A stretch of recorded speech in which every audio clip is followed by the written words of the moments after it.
Former North Wales Police Constable Mohammed Lachiri was dismissed by North Wales Police after being arrested for shoplifting in 2017 for allegedly stealing perfume from the Debenham store in Llandudno.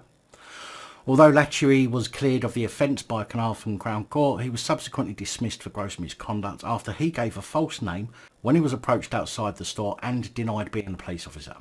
He also failed to tell his superiors about the incident and that he had been banned from the store. After being dismissed, Lachiri, whatever, decided that his lies and deceit were not grounds for dismissal and so launched an appeal in which he cited several alleged examples of discrimination by North Wales Police during his 18 years on the force and claimed that all ethnic minority officers in the North Wales Police Force had been ostracised and not invited to functions. Boo-hoo. So, of course, he made these allegations of discrimination at the time of the so-called incidents and didn't simply pull out of his butt discrimination claims against him to try and help him win back his job for being a knobhead.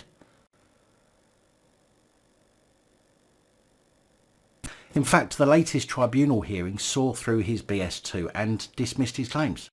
The tribunal said that he had not been untruthful in the way he gave his evidence and genuinely believed the matters had developed the way he had said.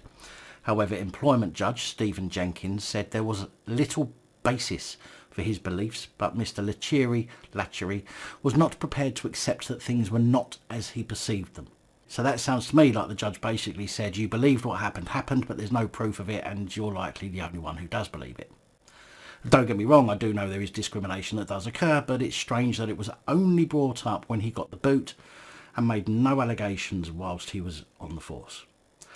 The judgment was announced last month, but Lachiri, whatever, has appealed against the decision and asked for reconsideration. But his bid has been rejected because of the points Lachiri was bringing up were not to do with him being discriminated against or harassed. The judge referred to his earlier comment that it was not the tribunal's role to assess whether Mr. Lachiri had been treated unfairly or unreasonably, but to assess whether he had been discriminated against because of either his race or religion. He said the points raised by the claimant, even if substantiated, and no comment is made on that in either direction, simply go to the question of whether the claimant may have been treated unfairly or unreasonably. They would not and do not advance his discrimination claims. Now, to be honest, if a cop is going to lie about their name and be too ashamed to admit their plod when they get caught or accused of something, then how can they possibly be trusted in the future? I'm glad for the people of North Wales that at least one less lying plod is now on the streets, although there's still a lot more to go.